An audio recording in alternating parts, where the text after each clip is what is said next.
एक नगर है जिसका नाम है चंद्रपुर। वहाँ का एक राजा था जिसका नाम था विक्रमसेन।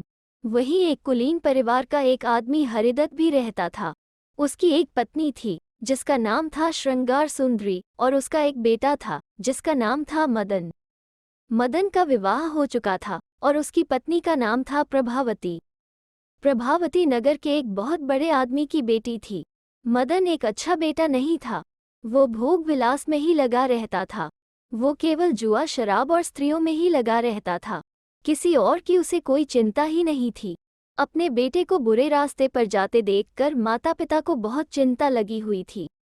एक दिन त्रिविक्रम नाम के एक ब्राह्मण ने हरिदत्त के दुख को समझा तो वो उसके घर गया और साथ में तोते के रूप में अपना एक व्यक्तिगत दोस्त ले गया।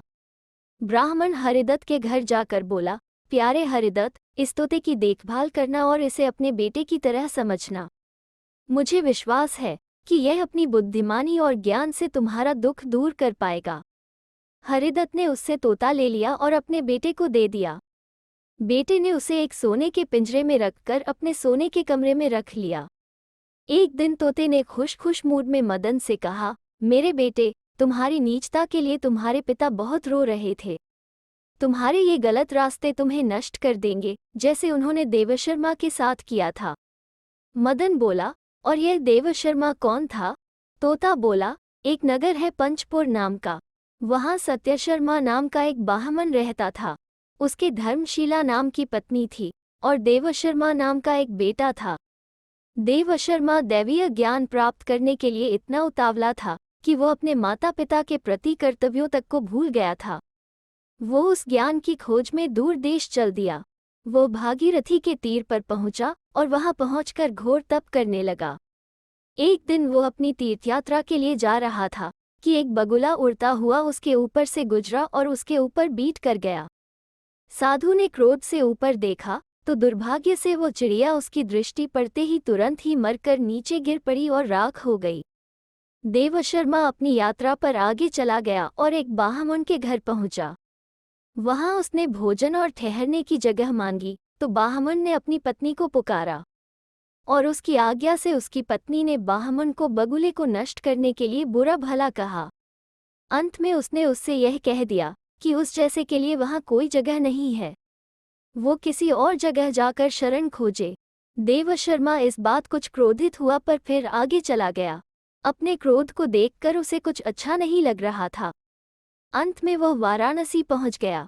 वो वहां धर्मव्याध के घर ठहरने के लिए गया।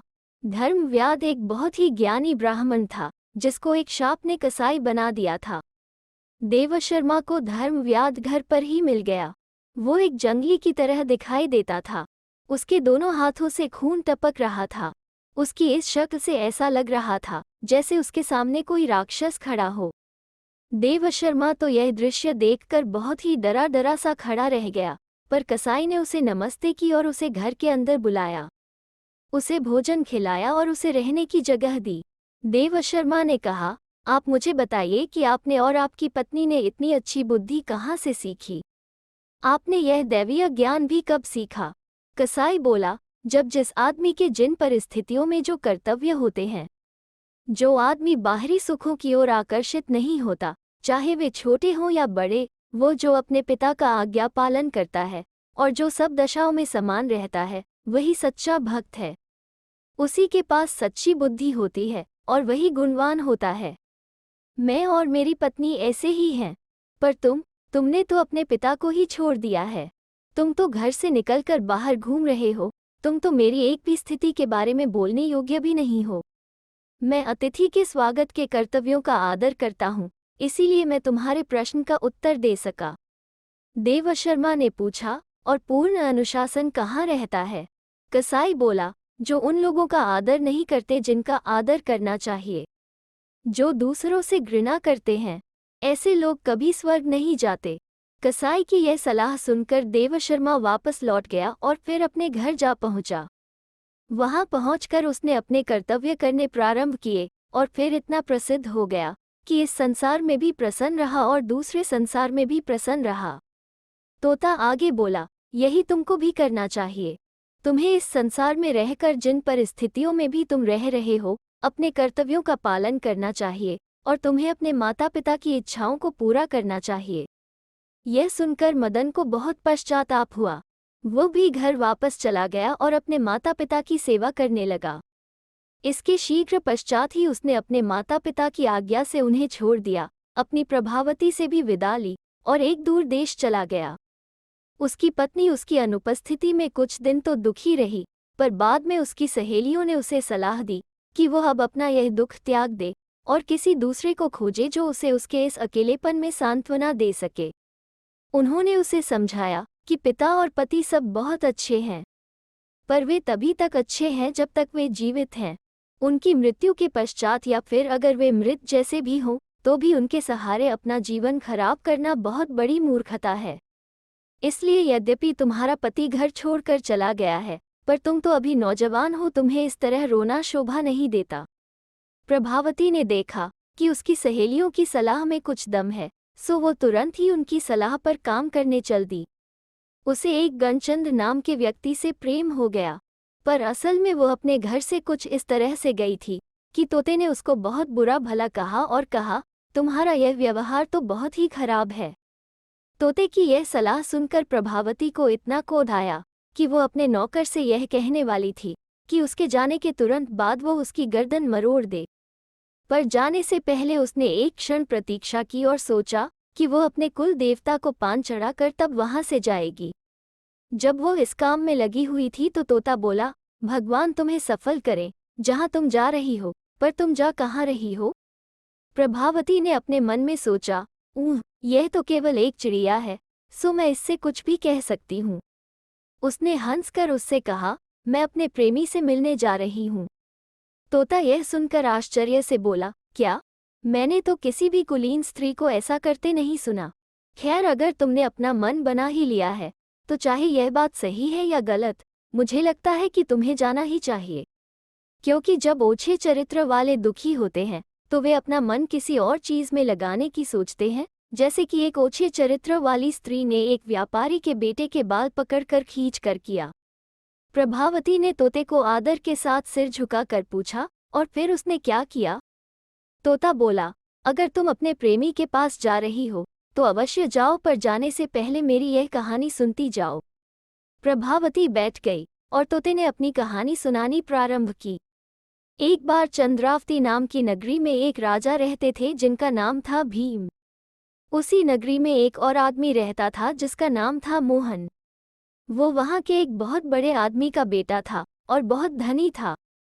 एक बार वो उसी नगर में रहने वाले एक आदमी की पत्नी लक्ष्मी के प्रेम में पड़ गया। उसने एक दूसरी स्त्री पूर्णा को पकड़ा जो ऐसे कामों में बिचौलिए का काम करती थी, और उसके हाथों लक्ष्मी को एक संदेश तब भेजा जबकि उसका पति घर पर नहीं था। पूर्णा को इस काम के लिए बहुत कुछ दिया गया था। उसने वही कर दिया जो उससे कहा गया था। वो लक्ष्मी के घर गई और उससे कहा, इस नगर में एक आदमी है जो तुम्हारे आकर्षण में फंस गया है, तुम उसे अपने घर बुला लो। लक्ष्मी बोली, यह काम तो मुझे किसी भी सम्मान वाली स्त्री के लिए असंभव लगता है, पर क्योंकि तुमने उसके साथ सौदा कर लिया है तो जैसा कि तुम कहती हो मैं वैसा ही करूंगी।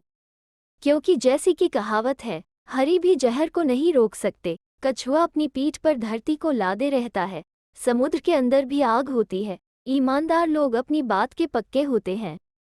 जब पूर्णा ने यह सुना तो वो बहुत प्रसन्न हो गई। शाम को वो लक्ष्मी को अपने घर ले गई क्योंकि उसे मोहन को वहीं मिलना था। जब मोहन के आने का समय आया तो वो किसी कारणवश नहीं आ सका, तो लक्ष्मी ने जो कुछ समय आनंद से बिताने की सोच रही थी, पूर्णा से कहा कि यदि मोहन नहीं आ पाया तो कोई बात नहीं, वो किसी और को बुला ले। पूर्णा ने वही किया जो लक्ष्मी ने उससे करने के लिए कहा, पर उसने यह बड़ी भारी गलती कर दी कि वो किसी कारण से लक्ष्मी के पति को ही लेकर वहां चली आई। तोता आगे बोला, अब तो यह दशा बड़ी अजीब सी हो गई।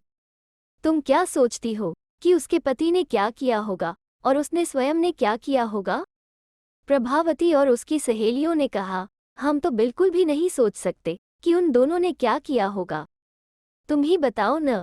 तोता बोला, अवश्य, मुझे यह बात तुम्हें बताकर बहुत प्रसन्नता होगी यदि तुम लोग यहाँ कुछ देर प्रतीक्षा करो तो। वे प्रसन्नतापूर्वक वहाँ प्रतीक्षा करने के लिए तैयार हो गईं। थोड़ी देर बाद तोते ने अपनी कहानी इस प्रकार समाप्त की। लक्ष्मी ने अपने पति को तुरंत ही पहचान लिया। वो बोली, तुम तो अप्रत्याशित रूप से बहुत जल्दी आ गए। तो यह तुम थे। उसने उसके बाल पकड़े और उसे यह कहते हुए घसीटती हुई ले गई, ओ गधे, तुम मुझसे सदा ही यह कहते रहे कि मैं बस केवल तुम ही से प्यार करता हूँ। अब मुझे पता चल गया है कि तुम क्या क्या करते रहते हो। तो अब मैं तुम्हें बताती हूँ, तुम्हें अपने इस किए पर पछताना पड़ेगा। अंत में हरिदत्त उसे किसी तरह समझा बुझाकर अपने साथ घर ले गया। प्रभावती और उसकी सहेलियों को तोते की यह कहानी बहुत अच्छी लगी और रात अब काफ़ी जा चुकी थी, सो सब सोने चले गए। अगले दिन शाम को प्रभावती फिर से अपने प्रेमी के पास जाने के विषय में सोचने लगी, तो उसने तोते से फिर इस विषय में सलाह मांगी। तोता बोला, हाँ हाँ, क्यों नहीं, यदि तुम जाना ही चाहती हो तो अवश्य जाओ, पर देख लो यदि तुम कठिनाइयों से बाहर निकलने में उतनी ही बुद्धिमान हो जितनी बुद्धिमान यशोदेवी थी, तो अवश्य जाओ। प्रभावती ने पूछा, और यह यशोदेवी कौन थी? तोता बोला, यदि मैं तुम्हें उसके विषय में बताऊं और तुम्हें यहाँ रोक कर रखूं, तो कदाचित तुम तो मेरी गर्दन ही मरोड़ दोगी। प्रभावती बोली, उसकी तुम चिंता न करो, जो कुछ होता है वो होने दो, मुझे तो यशोदेवी की कहानी सुननी ही है। तोते ने कहानी प्रारंभ की। एक बार एक नगर था जिसका नाम था नंदन। उसके राजकुमार का भी यही नाम था। उसके एक बेटा था जिसका नाम था राजशेखर। राजशेखर की पत्नी का नाम था शशिप्रभा। एक बार धनसेन नाम का एक आदमी उससे मिला, तो वो उसके प्यार में पागल हो गया। वो उससे मिलने की अपनी इच्छा के इतना अधिक अधीन हो गया था कि उसकी माँ यशोदेवी ने उससे पूछा कि बेटा क्या बात है। बहुत रो रो कर उसने माँ को सब बताया और कहा कि उसे राजकुमार की पत्नी चाहिए। वो जानता था कि उसको लेना बहुत कठिन काम था, पर वो उसके बिना नहीं रह सकता था। यह सुनकर यशोदेवी ने उससे कहा कि वो प्रसन्न हो जाए, वो देखेगी कि वो क्या कर सकती है। उसने खाना छोड़ दिया और अपने सबसे बढ़िया कपड़े पहनकर शशिप्रभा के पास गई। साथ में वो एक कुतिया को भी ले गई। उसने एक दुखी किसी शक्ल बना ली और शशिप्रभा को एक ओर ले जाकर बोली, तुम इस कुतिया को देख रही हो ना? मैं, तुम और यह कुतिया, हम तीनों पिछले जन्म में बहिनें थे। जहाँ तक मेरा प्रश्न है, मैं अपने प्रेमियों को आगे बढ़ने से बिल्कुल नहीं रोकती थी। तुम्हें केवल उनके पते ही मिलते थे और वे भी हिचकिचाहट के साथ। पर हमारी बहन के साथ ऐसा नहीं था। वो किसी भी आदमी से किसी प्रकार का कोई संबंध नहीं रखना चाहती थी। वो सदा उनको दूर ही रखती थी। तो देखो कि आज वो किस दशा में है। यह सदा अपना पिछला जन्म ही याद करती रहती है। तुम्हारी उनमें कोई बहुत अधिक रुचि नहीं थी, सो तुम्हें कदाचित अपनी पुरानी दशा के विषय में कुछ याद भी नहीं होगा। पर मुझे देखो, मुझे अपनी उस दशा का कुछ भी याद नहीं है, क्योंकि मैंने अपने जीवन का बहुत अच्छी तरह से आनंद लिया। इसलिए मुझे तुम्हारे लिए दुख होता है, और इसीलिए इस कुतिया को लेकर मैं तुम्हें तुम्हारी पिछली दशा की याद दिलाने आई हूँ। यदि तुम्हारा कोई प्रेमी है, तो तुम्हें अपना वो सब कुछ उसे दे देना चाहिए जो वो तुमसे चाहता है, और इस प्रकार अपने आप को ऐसे भविष्य से अपनी रक्षा करने चाहिए, क्योंकि जो आदमी खुले हाथों से देता है उसे बहुत मिलता है। ऐसा कहा जाता है कि जो घर घर भीख मांगते हैं वे बस केवल यही दिखाते हैं कि वे हैं। वे कुछ मांगते नहीं, बल्कि देने वाला उन्हें अपनी हैसियत के अनुसार ही उनकी सहायता कर देता है जिनको उसकी आवश्यकता होती है। शशिप्रभा को यशोदेवी की यह बात जंच गई। उसने उसे गले लगा लिया और बहुत रोई और पूछने लगी कि वो अपने ऐसे भविष्य से कैसे बच सकती है। इस पर यशोदेवी ने शशिप्रभा को अपने बेटे से मिलवा दिया, और राजशेखर, जिसको बहुत सारी अमूल्य भेंटें देकर चुप कर दिया गया था, उसने अपने पत्नी को धनसेन के साथ जाने दिया। उसने सोचा कि यह तो उसके लिए बहुत ही अच्छे भाग्य की निशानी थी।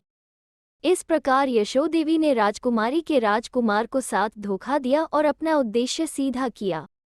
सो अगर तुम इतनी ही चतुर हो जितनी कि यशोदेवी थी, तो तुम जा सकती हो, वरना घर रहो और सोने चली जाओ, वरना बेवकूफ़ न बनो। तो दोस्तों, कैसी लगी आज की लोककथा?